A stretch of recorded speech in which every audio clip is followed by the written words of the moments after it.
Welcome on Ravi 25 के news. आइए देखते हैं देश दुनिया की प्रमुख खबरें। अमित शाह ने कहा कि मणिपुर हिंसा की जांच के लिए हाईकोर्ट के पूर्व न्यायाधीश के नेतृत्व में पैनल गठित होगी। शांति समिति। राज्य के अपने 4 दिवसीय दौरे के दौरान एक संवाददाता सम्मेलन को संबोधित करते हुए शाह ने कहा कि सरकार जल्द से जल्द मणिपुर में शांति बहाल करने और शरणार्थियों की उनके घर में वापसी सुनिश्चित करने के लिए प्रतिबद्ध है। राष्ट्रीय शैक्षणिक अनुसंधान और परीक्षण परिषद एनसीईआरटी ने गुरुवार को कहा कि उसने कक्षा 10वीं की पाठ्य पुस्तकों से तत्व, लोकतंत्र, राजनीतिक दलों और लोकतंत्र की चुनौतियों के आवधिक वर्गीकरण के अध्याय को हटा दिया है ताकि छात्रों पर सामग्री का बोझ कम किया जा सके।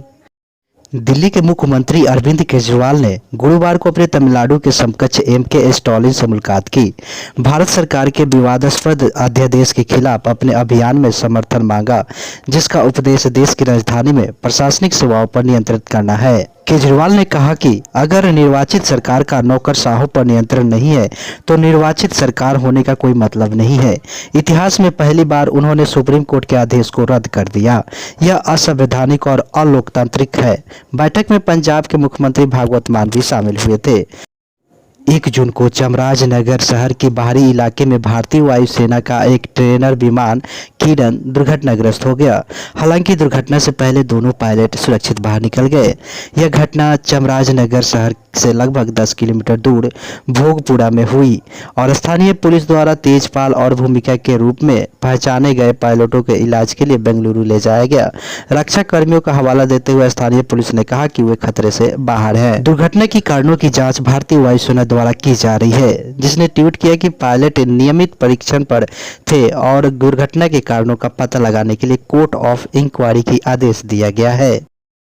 भाजपा सांसद बृजेंद्र सिंह ने विरोध करने वाले पहलवानों के लिए समर्थन व्यक्त किया है, जिनके साथ दिल्ली पुलिस ने हाथापाई की थी, जबकि भाजपा शासित हरियाणा सरकार ने अभी तक कोई आधिकारिक रुख नहीं अपनाया है। पहलवानों ने भाजपा सांसद बृजभूषण शरण सिंह पर यौन उत्पीड़न का आरोप लगाया है और कार्रवाई की मांग कर रहे हैं। भाजपा सांसद बृजेंद्र सिंह ने, जो हरियाणा के हिसार निर्वाचित क्षेत्र से लोकसभा के सांसद हैं, उन्होंने ट्वीट में लिखा कि मैं अपने पहलवानों के दर्द और बेबसी को महसूस करता हूं, जो उन्हें जीवन भर की मेहनत को बर्बाद करने की कगार पर ले जाते हैं। पवित्र गंगा में ओलंपिक, राष्ट्रमंडल खेलों, एशियाई खेलों के पदक बिल्कुल दिल दहला देने वाला है।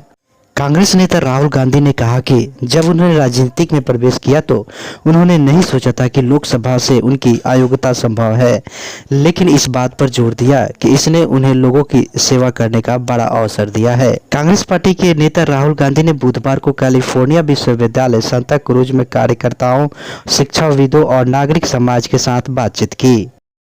महापंचायत के बाद किसानों ने कहा कि पहलवानों को न्याय दिलाने तक हम लड़ेंगे। किसान महापंचायत सोमवार को पहलवानों को अपने मेडल गंगा में न अर्पित करने के लिए राजी करने वाले राकेश टिकैत ने साफ कर दिया कि किसान कोई असर नहीं छोड़ेंगे। उन्होंने कहा, अगर जरूरत पड़ी तो हम भारत के राष्ट्रपति के पास जाएंगे। कर्नाटक उच्च न्यायालय ने फैसला सुनाया है कि भारतीय दंड संहिता आईपीसी की धारा 376 के तहत महिला की लाश पर यौन हमला बलात्कार नहीं है। उच्च न्यायालय ने जून 2015 में तुमकुरू जिले में एक 21 वर्षीय लड़की की गला रेतकर हत्या करने के बाद उसके 100 का यौन उत्पीड़न करने के आरोप में एक व्यक्ति को बलात्कार के आरोप से बरी कर दिया गया।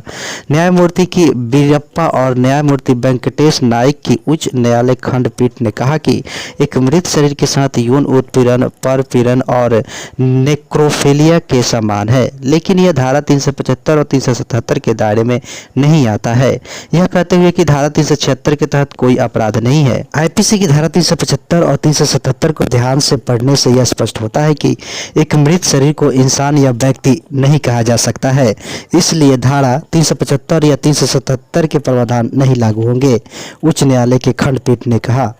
पीठ ने आगे कहा कि यह अभियोजन पक्ष का विशिष्ट मामला है कि आरोपी ने पहले पीड़ित की हत्या की और फिर शव के साथ यौन संबंध बनाए। इस प्रकार इसे भारतीय दंड संहिता की धारा 375 और 377 के तहत यौन या अप्राकृतिक अपराध नहीं माना जा सकता है। इसे परपीड़न या नेक्रोफिलिया माना जाता है और भारतीय दंड संहिता की धारा 376 के तहत मुकदमा चलाने का कोई अपराध नहीं है। बेंच ने आगे कहा कि रेप जिंदा इंसान से किया जाना चाहिए, लाश से नहीं। यह एक व्यक्ति की इच्छा के विरुद्ध पूरा किया जाना चाहिए। एक मृत शरीर बलात्कार के लिए सहमति या विरोध नहीं कर सकता, नहीं वह तत्काल और गैर कानूनी शारीरिक चोट के डर से हो सकता है। बलात्कार के अपराध की अनिवार्यता में व्यक्ति के प्रति आक्रोश और आक्रोश की भावनाएं शामिल है, अदालत ने कहा। कर्नाटक हाई कोर्ट ने केंद्र सरकार से नेक्रोफिलिया के खिलाफ कानून लाने की सिफारिश की है। नेक्रोफिलिया एक पैराफिलिया है जिसमें अपराधी मृतकों के साथ यौन संबंध बनाने से आनंद प्राप्त करता है।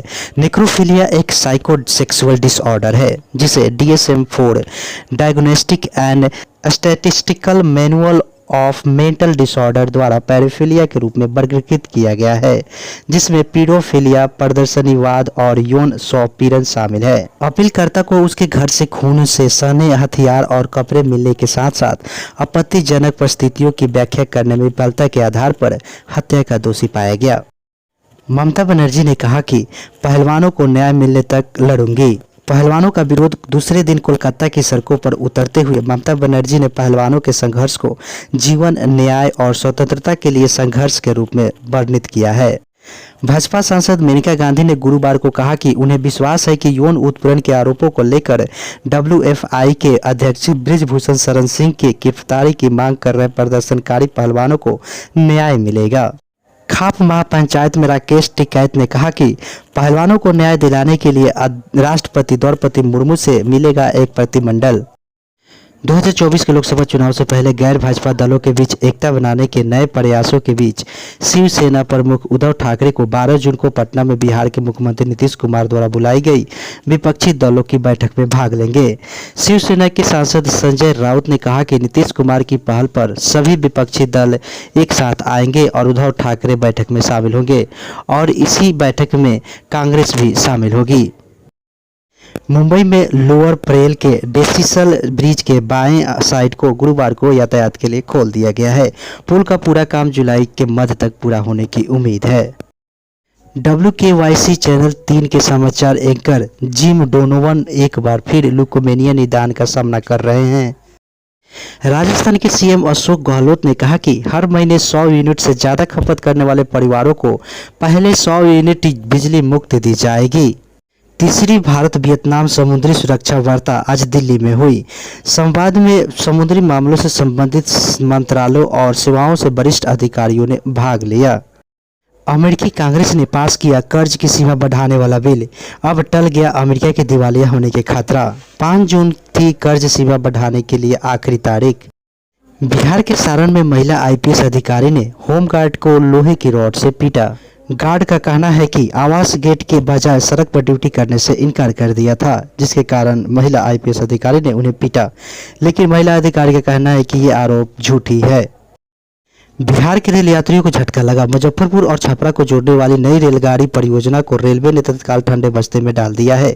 परियोजना पूरे होने पर यात्रियों को मुजफ्फरपुर से छपरा जाने में 37 किलोमीटर की बचत होती। फंड में लगातार कटौती के चलते पूर्व मध्य रेलवे ने परियोजना को स्थगित कर दिया है। इस रूट पर रेलवे की ओर से जमीन अधिग्रहण का काम भी शुरू कर दिया गया था। अरवल में बदमाशों ने लूटपाट के दौरान एक बैंक कर्मी को गोली मार दी। जीविका समूह से पैसा वसूल कर बैंक लौट रहे बैंक कर्मी को बदमाशों ने बीच रास्ते में घेर लिया और करीब 95,000 रुपये से भरा बैग मांगने लगे। जब बैंक कर्मी ने इसका विरोध किया तो बदमाशों ने उसे गोली मार दी और रुपये से भरा बैग लेकर फरार हो गए। हालांकि पूरी वारदात CCTV कैमरे में कैद हो गई है। घटना कलेर थाना क्षेत्र के कलेर गाँव की पास की है। बीजेपी के पूर्व विधायक जौहर प्रसाद की जमानत याचिका खारिज कर दी गई है। सासाराम में रामनवमी पर हुए हिंसा मामले में जौहर प्रसाद जेल में बंद हैं। आज दूसरी बार बीजेपी विधायक जौहर प्रसाद की जमानत याचिका को खारिज कर दिया गया है। बीजेपी के वरिष्ठ नेता और बिहार विधानसभा के नेता प्रतिपक्ष विजय कुमार सिन्हा ने बड़ा बयान दिया है। उन्होंने साफ कह दिया कि बिहार का अगला CM RSS के संस्कार वाला व्यक्ति ही होगा, यानी बीजेपी का RSS का स्वयं सेवक होगा बिहार का अगला CM। बिहार इंटरमीडिएट कंपार्टमेंटल विशेष परीक्षा 2023 के जारी परीक्षा फल से यदि कोई परीक्षार्थी संतुष्ट नहीं है तो परीक्षार्थी विषय या विषयों की उत्तर पुस्तिका की स्क्रूटनी के लिए 8 जून तक फॉर्म भर सकते हैं। स्क्रूटनी के लिए ऑनलाइन आवेदन कर सकते हैं। यह जानकारी बिहार विद्यालय समिति द्वारा गुरुवार को दी गई है। बगहा में मिड डे मील खाने के बाद 100 से ज्यादा बच्चे बीमार पड़ गए, अस्पताल में कम पड़ गए बेड। बिहार नेपाल रूट पर दौड़ेगी ट्रेन, प्रधानमंत्री नरेंद्र मोदी ने दिखाई हरी झंडी। अंतर्राष्ट्रीय महत्व रखने वाले बथनाहा विराटनगर नई रेल परियोजना का प्रधानमंत्री मोदी ने बुधवार को उद्घाटन कर दिया है। बथनाहा विराटनगर नेपाल 18.601 किलोमीटर नई रेल परियोजना की शुरुआत वर्ष 2006 में हुई थी। बथनाहा से विराटनगर नेपाल तक कुल 4 रेलवे स्टेशन है, जिसमें करीब भारतीय क्षेत्र में एक बथनाहा रेलवे स्टेशन व एक जोगबनी में इंडियन कस्टम यार्ड के समीप है, जबकि 2 रेलवे स्टेशन सीमा पार नेपाल में है। लगभग 18 वर्षों के बाद अंतर्राष्ट्रीय महत्व रखने वाले बथनाहा विराटनगर रेल परियोजना के उद्घाटन होने की जानकारी मिलने पर भारत नेपाल सीमावर्ती क्षेत्र के लोग में काफी उत्साह का माहौल देखा जा रहा है। लैंड फॉर जॉब मामले में अहम सुनवाई, सीमा भारती सीबीआई कोर्ट में पेश होंगी। सिवान में निजी क्लिनिक में मरीज की मौत के बाद मामले की जांच करने पहुंची पुलिस की टीम पर हमला हुआ है। घटना फतेहपुर बाईपास के पास बताई जा रही है। खगड़िया में तेज रफ्तार कार ने बाइक को मारी टक्कर, 2 भाइयों की मौत हो गई। घटना चौथम थाना के तेगाछी की बताई जा रही है। बगहा में जदयू नेता के बेटे का शव संदिग्ध स्थिति में मिला, पुलिस कर रही है जांच। मुजफ्फरपुर के अहियापुर थाना क्षेत्र के शेखपुर में 2 पक्षों में बुधवार की देर रात आपस में विवाद हो गया। विवाद इतना बढ़ गया कि गोली चलने के बात आ गई। स्थानीय लोगों के अनुसार 2 गोली चली। हालांकि अहियापुर थाना अध्यक्ष अरुण कुमार ने पूछताछ किया गया तो इससे इनकार कर दिया। पटना गोलीकांड में घायल यूपीएससी अभ्यर्थी की मौत, पुलिस कर रही है जाँच। कुढ़नी में मुखिया भोला राय के घर पर बुधवार की रात फायरिंग की गई। सूचना मिलने पर फुकली ओपी प्रभारी मोहन कुमार मौके पर पहुंचे। उन्होंने छानबीन के बाद बताया कि फायरिंग की कोई घटना नहीं है, सीसीटीवी से भी कोई सुराग नहीं मिला है। आरा भोजपुर जिले के चौधरी थाना क्षेत्र के आधारी गांव निवासी स्वर्गीय भोगी चौधरी के 55 वर्षीय पुत्र करीमन चौधरी की संदिग्ध अवस्था में सोन नदी में बरामद किया गया। मृतक करीमन चौधरी बुधवार की सुबह से ही अपने गांव के रिश्तेदार प्रकाश, जो डिहरी का रहने वाला है, उसके साथ सोन नदी गया था, जो देर रात तक घर वापस नहीं आया। गुरुवार की सुबह मृतक का शव सोन नदी के किनारे अंधारी सूर्य मंदिर घाट के समीप से बालू की रेत पर शव पड़ा मिला। मृतक के शरीर पर जले का निशान पाया गया है, जिससे यह अंदाजा लगाया जा रहा है कि मृतक गर्म पानी उगलकर मार दिया गया है। संघ लोक सेवा आयोग के एक उम्मीदवार, जिसे कुछ दिन पहले एक साइको किलर ने गोली मार दी थी, गुरुवार को एक अस्पताल में दम तोड़ दिया। मृतक राहुल कुमार ओझा शनिवार को बक्सर से परीक्षा देने पटना आया था। वह शहर के अगम कुआं इलाके में था। तभी शुभम उर्फ नेपाली नाम के व्यक्ति ने 20 रुपये मांगे। मना करने पर उस व्यक्ति ने उसके पेट में गोली मार दी। भोजपुरी गायिका निशा उपाध्याय को छपरा में हर्ष फायरिंग के दौरान गोली लग गई। पटना में डॉक्टरों ने किया ऑपरेशन। चैनल को सब्सक्राइब कर इसे शेयर कर दीजिए। आइए देखते हैं करंट अफेयर्स। महाराष्ट्र सरकार ने हाल ही में राज्य में किसानों को सहायता प्रदान करने के उद्देश्य से एक नई वित्तीय योजना शुरू की है। मुख्यमंत्री एकनाथ शिंदे की अध्यक्षता में कैबिनेट की बैठक में नमो शेतकरी महासन्मान योजना के नाम से जानी जाने वाली इस योजना को मंजूरी दी गई है। अजय यादव ने solar energy corporation of India limited SECI के प्रबंध निदेशक पदभार ग्रहण किया है। सेसी अक्षय ऊर्जा परियोजनाओं की नीलामी के लिए केंद्र सरकार की एक नोडल एजेंसी है। सरकार ने सोमशंकर प्रसाद के स्थान पर अश्विनी कुमार को यूके बैंक का प्रबंध निदेशक नियुक्त किया है, जिनकी शर्तें समाप्त हो रही है। कुमार वर्तमान में इंडियन बैंक के कार्यकारी निदेशक हैं और इससे पहले उन्होंने पंजाब नेशनल बैंक के मुख्य महाप्रबंधक के रूप में कार्य किया था। वित्त मंत्रालय ने एक अधिसूचना में कहा कि केंद्र सरकार ने 3 साल की अवधि के लिए अश्विनी कुमार को यूको बैंक में प्रबंध निदेशक और मुख्य कार्यकारी अधिकारी के रूप में नियुक्त किया है। नियुक्ति 1 जून 2023 को या उसके बाद या अगले आदेश तक पदभार ग्रहण करने की तिथि से प्रभावी होगी। प्रमुख फिनटेक यूनिकॉर्न रेजरफे ने यूनिफाइड पेमेंट्स इंटरफेस नेटवर्क के लिए एक क्रांतिकारी 1 स्टेप भुगतान समाधान टर्बो यूपीआई पेश किया है। हाल ही में एक नियामक फाइलिंग के अनुसार भारत सरकार ने ऑफर फॉर सेल मार्क के माध्यम से कोल इंडिया लिमिटेड में 3% तक हिस्सेदारी बेचने की अपनी मंशा की घोषणा की है। ओएफएस ने 1 से 2 जून को खुदरा और गैर खुदरा दोनों निवेशकों के लिए खुला रहेगा, जो प्रसिद्ध कोयला उत्पादक के शेयरों की बिक्री में भाग लेने का अवसर प्रदान करेगा। केंद्र सरकार ने वित्तीय वर्ष 2022-23 के लिए सकल घरेलू उत्पाद जीडीपी के 6.4% के राजकोषीय घाटे के लक्ष्य को सफलतापूर्वक हासिल कर लिया है। भारत सरकार ने हाल ही में सहकारी क्षेत्र में खाद्यान्न भंडारण क्षमता का विस्तार करने के उद्देश्य से 1 लाख करोड़ रुपए की एक महत्वपूर्ण योजना को मंजूरी दी है। लगभग 1450 लाख टन की वर्तमान अनाज भंडारण क्षमता के साथ यह पहले अगले 5 वर्षों में 7 लाख टन भंडारण को जोड़ने का प्रयास करती है, जो अंततः 2150 लाख टन की कुल क्षमता तक पहुंच जाएगी। सूचना और प्रसारण मंत्री अनुराग सिंह ठाकुर ने इस योजना की सराहना करते हुए इसे सहकारी क्षेत्र में दुनिया का सबसे बड़ा खाद्यान्न भंडारण कार्यक्रम बताया है। आयुष्मान भारत प्रधानमंत्री जन आरोग्य योजना ने कुल 61,501 करोड़ रुपए के अस्पताल में भर्ती 5 करोड़ के साथ एक महत्वपूर्ण उपलब्धि हासिल की है।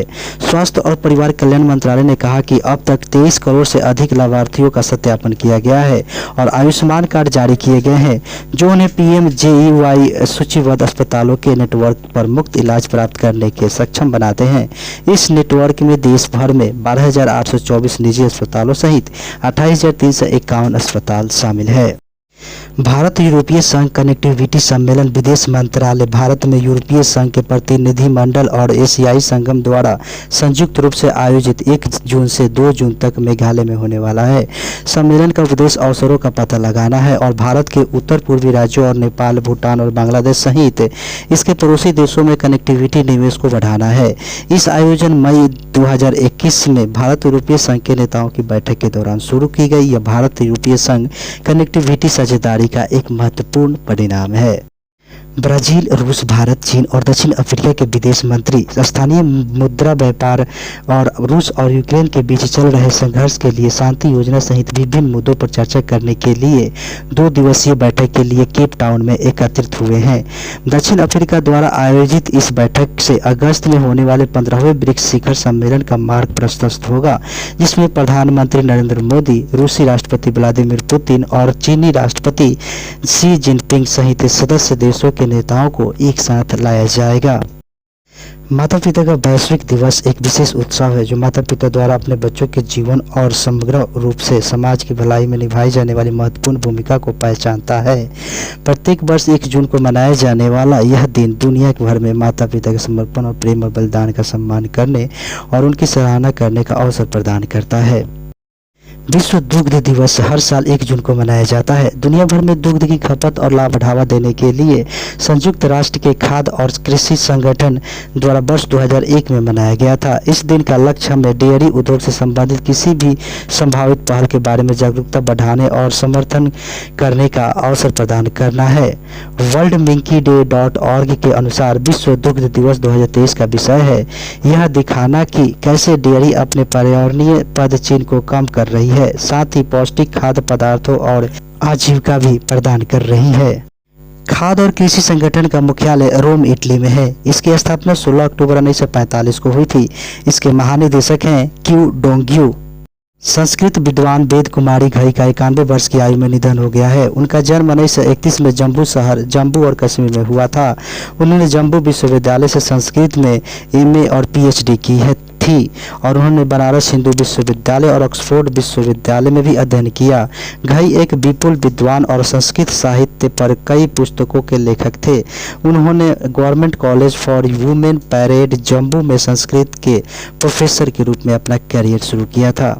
BSSC बोर्ड से आग्रह है कि प्रत्येक स्टूडेंट का आंसर की जारी किया जाए, क्योंकि हम सब नहीं कहना चाहते हैं कि BSSC बोर्ड चोर है।